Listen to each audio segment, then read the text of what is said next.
एक सरसब्ज़ पहाड़ी पर वाक़ई ये 2 मंज़िला बंगला बहुत बड़ा था। इसके चारों तरफ तकरीबन 10 एकड़ ज़मीन थी जो ऊँची चारदीवारी से घिरी हुई थी। मैं रात के वक़्त बाहर का हिस्सा तो नहीं देख सका, लेकिन पंडित भैरू हमें बंगले के अंदर घुमाता रहा। ग्राउंड फ्लोर पर निसफ़ दर्जन वसीअ अरीज़ बेडरूम्स थे जो हर किस्म के साज़ो सामान से आरास्ता थे। पंडित भैरू का कमरा तो इशरत कदा ही लगता था। इसने अपनी अय्याशी का हर सामान यहाँ जमा कर रखा था। मरकज़ी हॉल कमरा बहुत वसीअ अरीज़ था। इसके एक तरफ जदीद तरीन बार का सेंटर बना हुआ था, जिसके पीछे दीवार के साथ शेल्फ में बढ़िया तरीन इंग्लिश शराब की बोतलें सजी हुई थी। ऊपर की मंजिल पर भी तकरीबन इतने ही कमरे थे। वहाँ भी हाल कमरे के एक हिस्से में छोटा सा शराब खाना बना हुआ था, लेकिन भैरू ने इस वक्त हमें वो तहखाना नहीं दिखाया। अलबत्ता मुझे एक ऐसे कमरे मिलेगा जिसे देखकर मैं मज़ीद हैरान हुए बगैर नहीं रह सका। पंडित भैरू ने अपनी हिफाजत का पूरा इंतज़ाम कर रखा था। इस कमरे में कई मॉनिटरिंग सेट रखे हुए थे। हर सेट की स्क्रीन पर बंगले के बैरूनी हिस्सों के मुख्तलिफ मनाजर दिखाई दे रहे थे। गेट पर भी कैमरे लगे हुए थे। कोई शख्स नज़रों में आए बगैर दाखिल नहीं हो सकता था। अगर कोई किसी फसील से कूदने में कामयाब हो भी जाए तो इस कमरे में एक अलार्म बज उठता था। इस अलार्म का एक कनेक्शन भैरू के बेडरूम में भी था। रात को इसका स्विच ऑन कर दिया जाता था। पंडित भैरू मुझे ये सारा सिस्टम समझा रहा था और उधर समुद्रा, राधा और रत्ना को बंगले के बारे में बता रही थी। बिलाखिर हम सब हॉल कमरे में जमा हो गए और समुद्रा भोजन तैयार करने के लिए किचन में घुस गई। मेरी हैरत किसी तरह ख़त्म नहीं हो रही थी। पंडित भैरू जिसे मंदिर में देखकर घिन और कराहत आती थी, ऐसा मॉडर्न साबित होगा मैं सोच नहीं सकता था। खाने की मेज़ पर इस्तेमाल होने वाली क्रॉकरी भी चीन और जापान की थी। इस आलीशान बंगले में कोई भी चीज़ हिंदुस्तानी नज़र नहीं आ रही थी। राधा और रत्ना को अगरचे अलग अलग कमरे दिए गए थे, मगर वो एक ही कमरे में सोई थी।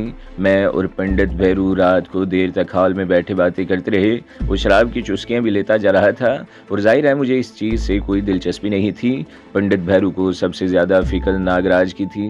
मैं सारी ज़िंदगी इस तरह खौफ के साए में नहीं गुजार सकता, वो कह रहा था। जब तक नागराज जिंदा है मेरे सर पर भी तलवार लटकी रहेगी। मेरे तमाम वफादार साथी इस रात आग में भस्म हो गए। इनमें कोई भी जिंदा नहीं बचा। मुझे तुम्हारी तलाश थी। तुम्हारी खोज में ललिता भी जीवन खो बैठी। मैंने ये सब कुछ बड़ी मेहनत से बनाया है और इसे छोड़कर नहीं जा सकता। इसने इधर उधर देखा, फिर बात जारी रखते हुए बोला, लेकिन जब तक नागराज जिंदा है मैं इस दौलत से फ़ायदा नहीं उठा सकता। ये आलीशान बंगला मेरे लिए खूबसूरत कैद खाना है। आज़ाद होते हुए भी मैं इस बंगले से बाहर नहीं निकल सकता। वो एक बार फिर खामोश हो गया और चंद लम्हों बाद कहने लगा, मैंने तुम पर विश्वास किया है। एक ऐसे वक्त में तुम्हारी मदद की जब मौत के देवता तुम्हारा ताकुब कर रहे थे। बेशक तुमने भी मेरी बहुत मदद की। मेरे दुश्मनों के खिलाफ सफ आरा हो गए, मेरे लिए अपनी जान खतरे में डाली। तुमने मेरी खातिर बहुत कुछ किया। नागराज के आदमियों को चुन चुन कर हलाक कर दिया। हमारा भी बहुत नुकसान हुआ, मगर आज भी हम इस जगह खड़े हैं जहां पहले दिन थे। मैं तुम्हारी तरफ से फिक्रमंद था, लेकिन अब तुम आ गए हो। हमें मिलकर सोचना होगा। नागराज यहाँ से भागने का मंसूबा बना रहा है। अगर वो निकल गया तो फिर हमारे हाथ नहीं आएगा। हमारी सारी मेहनत रायगां जाएगी जब तक इसका अंतिम संस्कार नहीं हो जाता। इस वक्त तक मैं अपने आप को गैर महफूज समझता हूँ और तुम्हारे जिस मकसद के लिए ये जंग है वो भी पूरा होगा। हमें इस नाग का सर कुचलना होगा। मैंने नागराज का ठिकाना मालूम कर लिया है। मैंने इसके खामोश होने पर कहा, सिर्फ 1-2 दिन की बात है, इसके बाद तुम्हें भी आज़ादी मिल जाएगी और मेरा मकसद भी पूरा हो जाएगा। लेकिन मुझे हैरत है कि तुम अब तक यहाँ क्यों टिके हुए हो। तुम्हारे पास इतनी दौलत है कि तुम कहीं भी जाकर ऐश की ज़िंदगी गुजार सकते हो। ना तो मैं ये सब कुछ यहाँ छोड़ सकता हूँ और ना ही साथ ले जा सकता हूँ। मेरे साथ आओ। वो कहते हुए उठ गया। हम इसके बाथरूम में आ गए। बाथरूम में घुसकर इसने दरवाज़ा बंद कर दिया। बड़ी शानदार फिटिंग्स लगी हुई थी। एक तरफ संगे मरमर का बहुत बड़ा बाथ टब था। इसने दीवार पर लगी हुई एक नाब दबा दी। बाथ टब ऊपर उठता चला गया। इसके नीचे सीढ़ियाँ थीं। वो तहखाना देखकर मेरी आंखें हैरत से फैलती चली गईं। बहुत वसीअ और अरीज़ और बहुत शानदार तहखाना था। वो मुझे एक वसीअ और अरीज़ कमरे में ले गया और इस कमरे का मंजर देखकर मैं पलके झपकना भूल गया। दीवारों में शीशे के दरवाजे वाली बड़ी बड़ी अलमारियां बनी हुई थीं और इन अलमारियों में सोने की लातादाद और छोटी बड़ी मूर्तियां थीं। सोने चांदी की जेवरात और हीरे जवाहरात भरे हुए थे।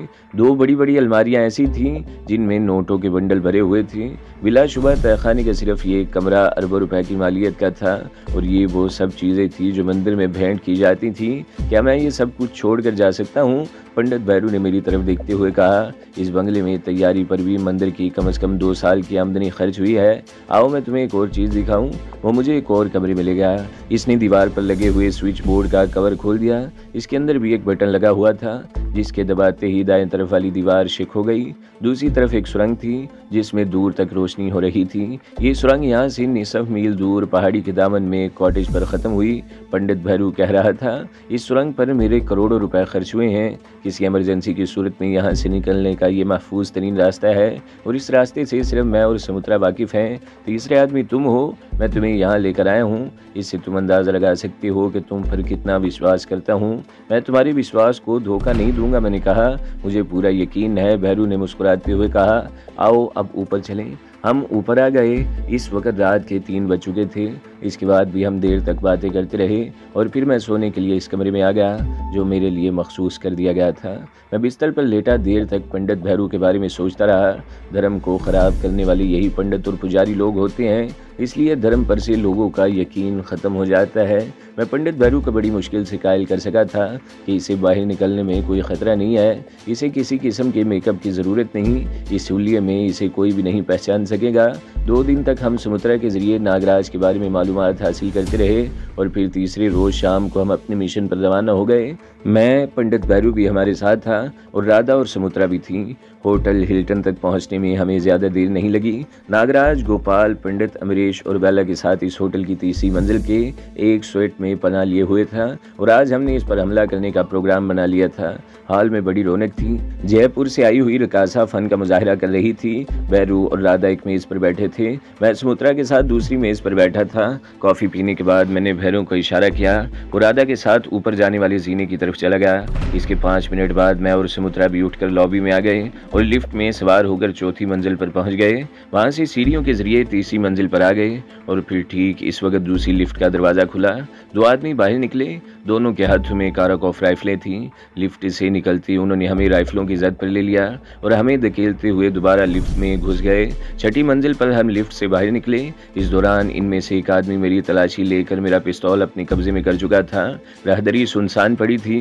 वो हमें लेकर आखिरी दरवाजे के सामने रुक गए। हल्की सी दस्तक देते ही दरवाज़ा खुल गया, और फिर अंदर दाखिल होते ही मेरे मुंह से गहरा सांस निकल गया। राधा और पंडित भी एक तरफ खड़े थे। इन्हें भी एक आदमी ने काराकोफ की जद पर ले रखा था। मेरी समझ में नहीं आ रहा था कि गड़बड़ कहाँ हुई। उन्होंने हमें कैसे पहचान लिया। यहाँ जो कुछ भी हो रहा था, इससे तो लगता था जैसे ये लोग पहले ही से हमारे इस्तकबाल के लिए तैयार खड़े थे। हमें भी पंडित भैरू और राधा के साथ खड़ा कर दिया गया। पंडित भैरू की हालत ऐसी थी जैसे मरने से पहले ही जान निकल रही हो। खौफ की शिद्दत से इसका चेहरा बिल्कुल सफ़ेद हो रहा था। राधा और समुद्रा की हालत भी इससे कुछ ज़्यादा मुख्तलिफ नहीं थी। मेरा दिल भी कांप रहा था, लेकिन मैं ऐसा खौफज़दा नहीं था कि मरने से पहले ही मर जाऊं। तकरीबन 2 घंटे बाद एक वजनी दरवाज़ा खुला और नागराज बरामद हुआ। इसके साथ बेला भी थी। दोनों के होंठों पर मुस्कुराहट थी। नागराज के गले में स्याह रंग का एक नाग लहरा रहा था। तुम बहुत हिम्मत वाले हो, नागराज मेरी तरफ देखते हुए बोला, लेकिन कहीं ना कहीं पहुंचकर तो हिम्मत जवाब दे ही जाती है। तुमने मेरे सारे आदमियों को एक एक करके ख़त्म कर दिया, मगर आज तुम मेरे कब्जे में आ गए हो, और मेरे लिए ये सौदा महंगा नहीं है। उस लम्हों को खामोश हुआ, फिर बोला, तुमने मुझे तबाह करने में कोई कसर नहीं छोड़ी। मुझे अपनी साख बहाल करने में बरसों लग जाएंगे, लेकिन मुझे अफसोस होगा कि वो सब कुछ देखने के लिए तुम जिंदा नहीं रहोगे। मैं तुम्हारे ही आदमियों के जरिए तुम्हारी कौम पर ऐसा अजाब नाजिल करूंगा कि तारीख भी इसे नहीं भूल सकेगी। बहरहाल मेरे पास ज़्यादा वक्त नहीं है। सबसे पहले मैं तुम्हारे सामने तुम्हारे इन साथियों को इंजेक्शन लगा दूंगा, जो इन्हें तड़पा तड़पा कर ख़त्म करेंगे। ये मेरा आखिरी तजुर्बा होगा, और इसके बाद इनकी प्रोडक्शन शुरू हो जाएगी। गोपाल पंडित अमरीश के साथ इस दरवाजे से बरामद हुआ। नागराज के इशारे पर पंडित अमरीश ने राधा को गिरफ्त में ले लिया। खौफ की शिद्दत से राधा नीम जान हो रही थी। वो चीखते हुए अपने आप को छुड़ाने की कोशिश करने लगी, मगर पंडित अमरीश की गिरफ्त में वो चिड़िया की तरह फिड़फिड़ा कर रह गई। गोपाल इंजेक्शन लेकर आगे बढ़ा। इसने नीडल राधा के पेट में पवस्त करके पिस्टन दबा दिया। राधा चीख उठी। गोपाल ने नीडल एक झटके से बाहर निकाल ली। एक लम्हे को यूं लगा जैसे राधा पुरसुकून हो गई हो, मगर इसकी आंखों में वहशत भरी हुई थी। पंडित अमरीश ने राधा को छोड़ दिया। राधा एक लम्हे को बेहिस्सो हरकत खड़ी रही, फिर यूं लगा जैसे इसके जिस्म में तनाव पैदा हो रहा हो। चेहरे से करबो अजियत के तासरात उभरने लगे, और फिर इसके मुंह से खौफनाक चीख निकली। वो दोहरी होती चली गई। और दूसरे ही लम्हे वो तकरीबन 1 फीट ऊपर उछली, जैसे बिजली का जोरदार झटका लगा हो। राधा एक बार फिर उछली। मैं फटी फटी सी नज़रों से राधा को देख रहा था। मेरा दिल इस वक्त जैसे कनपटियों में धड़क रहा था। मैंने आंखें बंद कर ली। मेरे रोंगटे खड़े हो गए, गर्दन पर कन खजूरे से रेंगते हुए महसूस होने लगे। मैं अपनी जगह पर बेहिस्सो हरकत खड़ा फटी फटी सी नज़रों से राधा की तरफ देख रहा था, जो इस तरह झटके खा रही थी जैसे इसके बदन में रह रह कर 1000 वोल्ट का करंट दौड़ रहा हो। इसके साथ ही इसके मुंह से बड़ी खौफनाक चीखें निकल रही थीं। मैंने पंडित भैरू और सुमित्रा की तरफ देखा। पंडित भैरू की हालत तो ऐसी थी जैसे वो खड़े खड़े गिर जाएगा। इसने ये खौफनाक मंजर पहली मर्तबा देखा था। इसने कई साल पहले मंदिर पर काबिज होने के लिए लोगों पर बहुत जुल्म किए थे, अपने मुखालिफिन को अजियतें दे देकर हलाक किया था। इसने भी दूसरों की बेबसी पर कहके लगाए थे। इसके तड़पने का तमाशा देखा था, इनके शरीर को घायल करके खुश होता रहा था। लेकिन अजियत रसानी का ये तरीका आज इसने पहली मर्तबा देखा था। खौफ ने इसके पूरे वजूद को लपेट में ले लिया था, क्योंकि वो जानता था कि कुछ देर बाद इसके साथ भी ये सब कुछ होने वाला है। और खौफ शायद इसके रूम में भर गया था। और फिर इसकी पतलून ऊपर से नीचे तक गीली होती चली गई। पेशाब इसकी पतलून और जूते को तर करता हुआ फर्श पर बिछे हुए कालीन का भी बेड़ा गर्क करने लगा। इंतहाई नाजुक और संगीन तरीन सूरत हाल होने के बावजूद मैं दिल ही दिल में मुस्कुराए बगैर नहीं रह सका। ये ज़िंदगी भी अजीब चीज़ है। जन, ज़र और ज़मीन, यही तीनों चीज़ें ज़िंदगी का महवर हैं। दुनिया की इब्तदा से अब तक जो कुछ भी होता आया है, इसकी बुनियाद यही तीनों चीज़ें रही हैं। दूसरों को तशद्दुद का निशाना बनाकर और अज़ियतें देकर हलाक करने में कोई यार नहीं समझा जाता। बाज़ औक़ात तो खुशी के शादियाने बजाए जाते हैं, किसी और की ज़िंदगी का चिराग गुल करते हुए कोई अफसोस या दुख नहीं होता। लेकिन जब बात अपनी ज़िंदगी की हो, ख़तरात अपनी तरफ बढ़ते हुए नजर आएँ, तो खौफ के मारे पेशाब ख़ता हो जाता है। और यही कैफियत इस वक्त पंडित भैरू की थी। मेरी नज़रें सुमित्रा की तरफ उठ गईं और इसकी हालत अपने गुरु से ज़्यादा अबतर थी। इस हसीन और नौमर गोपी ने ज़िंदगी में सिर्फ ऐश ही देखे थे। इस किस्म की सूरत हाल से कभी सामना नहीं हुआ होगा। और दूसरों को तड़पते हुए देखा जाए और जहन में ये भी ख्याल हो कि वो खुद भी इस खौफनाक अंजाम से दो चार होने वाली है। इसका चेहरा बिल्कुल सफ़ेद हो रहा था, जैसे सारा खून किसी अनजानी और अनदेखी कुव्वत ने निचोड़ लिया हो। इसकी टांगें होले होले कांप रही थीं और लगता था कि अब गिरी कि तब गिरी। मेरा ख्याल दुरुस्त निकला। इसकी टांगों में लड़खड़ाहट और खड़े रहने की शक्कत नहीं रही थी। वो आहिस्ता आहिस्ता नीचे झुकती चली गई। मैं एक बार फिर राधा की तरफ देखने लगा। वो कालीन पर बड़ी बार बार झटके खाकर गेंद की तरह उछल रही थी। इसका जिस्म भी चाकू की तरह दोहरा हो जाता था और कभी वो बिल्कुल सीधी हो जाती और तशन्नुद की तरह पूरे जिस्म में इस कदर शदीद तनाव होता जैसे इसकी खाल फट जाएगी। इस वक्त वो औंधी पड़ी थी। एक ज़ोरदार झटके से तकरीबन 1 फीट ऊपर उछली और नीचे गिरकर सीधी हो गई। अब इसके मुँह चीखें नहीं निकल रही थीं, मगर एक और चीज़ देखकर मैं कांप गया। कई रोज़ पहले मैंने नागराज के चेले रवि पंडित को भी इसी इंजेक्शन से इस तरह झटके खाकर और तड़पते हुए मरते देखा था। मौत भी बड़ी अजियतनाक और दूसरों के लिए इबरतनाक होती है, मगर राधा इस वक्त जिस कैफियत से दो चार थी, इसने मुझे तड़पा कर रख दिया। राधा के मुंह, नाक और कानों से खून बहने लगा था। इसके चेहरे पर शदीद तनाव पैदा हो रहा था। आंखें हल्कों से उबली पड़ी थीं। तड़पने और झटके खाने के दौरान राधा ने अपनी कमीज़ भी फाड़ दी थी। इसके सीने का बेशतर हिस्सा और पेट भराना था। पूरे जिस्म की खाल खींच रही थी और फिर इसकी खाल चटकने लगी। इस तरह दरारें पड़ने लगीं जैसे बरसों से कहत साली का शिकार बंजर और खुश्क ज़मीन चटक रही हो। मेरी मुठियाँ भिंच गई, दांत कचकाने लगे। नागराज, मैं गनमैनों की परवाह की बगैर चीखता हुआ इसकी तरफ लपका। मैं तुम्हें जिंदा नहीं छोड़ूंगा। एक गनमैन ने बड़ी तेज़ी से आगे बढ़कर काराकोफ राइफल का दस्ता मेरे सीने पर दे मारा। गुरु से दूर रहो वरना गोलियों से छलनी कर दूंगा। ज़रब खासी ज़ोरदार थी, यूँ लगा जैसे मेरी कोई पसली टूट गई हो। मैं कराहता हुआ लड़खड़ा कर राधा के ऊपर गिरा। मैं दोबारा उठकर नागराज की तरफ लपकना चाहता था कि इस शख्स ने राइफल की नाल मेरे सीने पर रख दी और दबाव डालते हुए गुर्राया, इस तरफ खड़े हो जाओ वरना। इसकी उंगली ट्रिगर पर थी। मामूली सा दबाव मेरी ज़िंदगी का खात्मा कर सकता था। ज़िंदगी ख़त्म हो गई तो सब कुछ ख़त्म हो जाएगा और कुछ नहीं कर सकोगे और नागराज को कोई नहीं रोक सकेगा। ज़िंदगी रहने की सूरत में कुछ उम्मीद तो हो सकती थी, कोशिश तो की जा सकती थी। मेरे दिमाग में झकड़े से चल रहे थे। राधा की अजियतनाक मौत ने मेरे होशो हवास पर बिजली सी गिरा दी थी, लेकिन गनमैन की जान से मार देने की धमकी ने जैसे ये सोचने का मौका फराहम कर दिया था कि मेरे लिए जिंदा रहना ज़रूरी था। इस तरह कम से कम आखिरी लम्हों तक मैं कोई जद्दोजहद तो कर सकता था। वो उम्मीद का बहुत नाजुक सा तार था जिसे मैंने थाम लिया। गनमैन एक बार फिर गुर्राया और मैं उठकर समुद्रा के करीब खड़ा हो गया, जो अभी तक फर्श पर बैठी हुई थी। इसके जिस्म पर लर्जा सा तारी था और मुझे हैरत थी कि वो अभी तक बेहोश क्यों नहीं हुई थी। मेरी मुठ्ठियाँ भी भिंची हुई थी, दांत कुचकुचा रहे थे।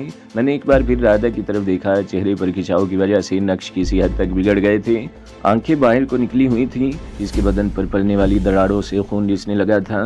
मेरी आंखों में खून उतर आया। मेरी मुठ्ठियाँ इस सख्ती से भिंची हुई थी कि उंगलियों के जोड़ बिल्कुल सफ़ेद पड़ गए थे। मैं जिस तरह गुस्सा बर्दाश्त कर रहा था वो मैं कुछ ही जानता था। नागराज, मैं इसकी तरफ देखकर चीखा, तुम ज़हन में रख लो, तुम्हारी ज़िंदगी के दिन पूरे हो चुके हैं। मैंने जिस तरह राधा को तड़पते हुए देखा है, तुम्हें इससे ज़्यादा तड़पा कर मारूंगा। तुम मौत मांगोगे, मगर तुम्हारी मौत इतनी आसान नहीं होने दूंगा। अपनी ज़ुबान पर काबू रख बालक, कहीं ऐसा न हो कि हमारा मस्तक घूम जाए और हम तुम्हें वक़्त से पहले नरक में पहुंचा दें। नागराज ने कहा। इसकी आंखों से कहर बरस रहा था। वो एक हाथ से गले में लटके हुए स्याह नाग को मुसलसल सहला रहा था। हमारे एक इशारे पर तुम्हारे जीवन का अंत हो सकता है, मगर हम तुमको ऐसा नहीं करने दूंगा। तुम्हारी मौत इससे भी ज़्यादा खौफनाक होगी। इसने राधा की लाश की तरफ इशारा किया। वैसे आज हम बहुत खुश हूँ। इस रोज़ तुमने इस इंजेक्शन से रवि पंडित को मरते हुए देखा था और आज इस रंडी को भी मरते हुए देख लिए हो। कितना फ़र्क है दोनों की मौत में। रवि पंडित तो बेचारा बड़े आराम से मर गया था, मगर इसकी मौत से मज़ा आ गया। हम बहुत खुश हुआ हूँ। हमारा आखिरी तजुर्बा कामयाब हुआ।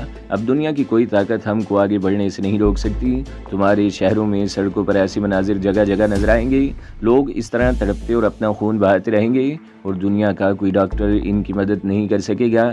अभी तो हम भी इसका इलाज दरियाफ्त नहीं कर सका हूँ और हम इसकी ज़रूरत भी नहीं समझता हूँ, मगर मैं तुम्हारे दिमाग का इलाज ज़रूर समझता हूँ। मैंने कहा, तुम इंसानियत के दुश्मन हो। तुमने कभी ये नहीं सोचा कि कल को यही सब कुछ तुम्हारी कौम के साथ भी हो सकता है। तुम भी गुनाहों की ज़िंदगी से खेल रहे हो। अगर तुम्हें अपने आप पर इतना ही भरोसा है तो अपने इन चेलों से कहो कि राइफलें हटा लें। मैं 1 मिनट में तुम्हारा मस्तक दुरुस्त कर देता हूँ। अब हम तुम्हारी बात का बुरा नहीं मानूंगा। नागराज ने कहा, मरने वाला हर शख्स ऐसी ही बातें करता है। तुम भी मरने वाले हो, लेकिन पहले मैं तुम्हें इन दोनों का तमाशा दिखाऊंगा, इसके बाद तुम्हारी बारी आएगी।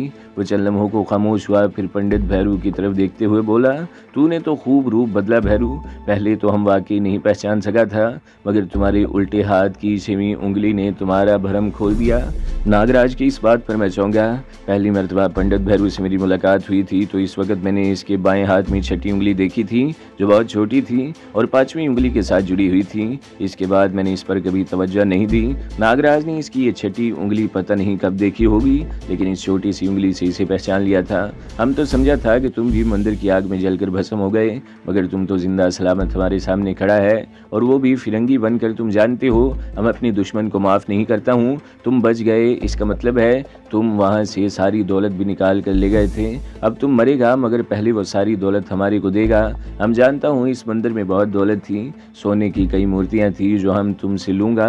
पंडित भैरू इससे पहले थर-थर काँप रहा था, लेकिन मेरी बेबाकी और बेखौफी देखकर इसने भी हौसला पकड़ा और अपने आप पर काबू पाकर नागराज की तरफ देखते हुए बोला, नागराज, तुम्हारा वक़्त अब ख़त्म हो चुका है। लोग तुम्हारे खिलाफ हो चुके हैं, सरकार भी तुम्हारे खिलाफ हो चुकी है। मेरी मौत पर ना तो लोग खामोश होंगे और ना सरकार। तुम बच नहीं सकोगे, तुम्हें अपने कर्मों की सज़ा ज़रूर मिलेगी। तुम्हारी लाश देखकर भी कोई विश्वास नहीं करेगा कि तुम पंडित भैरू हो। मुझे अचंभा है तुमने ब्राह्मणों की गद्दी कैसे संभाल ली। ब्राह्मण तो तुम भी नहीं हो, तुम भी नीच जाति के हो, मोची के बेटे हो, जो लोगों के जूते गांठते गांठते पंडित नागराज बन गए। तुम जैसे बहरूपियों ने ही धर्म को नष्ट कर रखा है। भैरू ने भी तुर्की बतुर्की जवाब दिया। यहाँ एक नई बहस शुरू हो गई। इसमें शुबा नहीं कि हिंदुस्तान में ज़ात पात को बड़ी अहमियत दी जाती है। निचली ज़ात के हिंदुओं को ऊंची ज़ातों वाले करीब नहीं भटकने देते। ब्राह्मणों को हिंदुओं में आला तरीन ज़ात समझा जाता है। धर्म की ठेकेदारी भी इन्हीं के पास होती है। मंदिरों पर इन्हीं के कब्जे थे। लेकिन भैरू और नागराज जैसे तेली, मोची, चमार और दूसरी निचली ज़ातों के लोग भी इस गंगा में डुबकियां लगा रहे थे। अभी हम तेरे को बताएंगे कि धर्म नष्ट कौन कर रहा है। नागराज ने कहा, पहले इस छोकरिया को इंजेक्शन लगाऊंगा और फिर तुमसे हम ये पूछूंगा कि वो दौलत कहाँ छुपाई है। इसके नागराज का जुमला मुकम्मल नहीं हो सका। शनाके की एक ज़ोरदार आवाज़ उभरी जिसने हम सबको चौंका दिया। इस कमरे की खिड़कियां सड़क की तरफ थीं। शनाके की आवाज़ से पहले ऐसी आवाज़ भी सुनाई दी थी जैसे पिस्तौल या रिवॉल्वर से गोली चलाई गई हो। बेला और पंडित अमरीश तेजी से दूसरे कमरे में चले गए। खिड़की का वो शीशा गोली की आवाज़ से ही टूटा था। वो गोली किसने चलाई थी, कहाँ से आई थी, आसमान से गिरी थी या कोई फरिश्ता फायरिंग करता हुआ होटल की इस 6ठी मंजिल के सामने से गुजर गया था। बहरहाल किस्मत ने मुझे एक मौका फराहम कर दिया था। छनाके की आवाज़ से सब ही इस तरफ मुतवज्जा हो गए। शीशे का एक टुकड़ा इस गनमैन के हाथ पर लगा था जो खिड़की के करीब खड़ा था। वो चीख कर अपनी जगह से उछला और ऐन इसी वक्त मैंने चीखते हुए उस गनमैन पर छलांग लगा दी जो मुझे और समुद्रा को काराकोफ की जद में लिए खड़ा था। तो दोस्तों, अगली किस्त सुनने के लिए हमारे चैनल को ज़रूर सब्सक्राइब करें, वीडियो को लाइक करें और बेल के आइकन पर भी क्लिक कर दें ताकि हर जो आने वाली वीडियोज़ हैं वो आपको सबसे पहले मिलती रहें।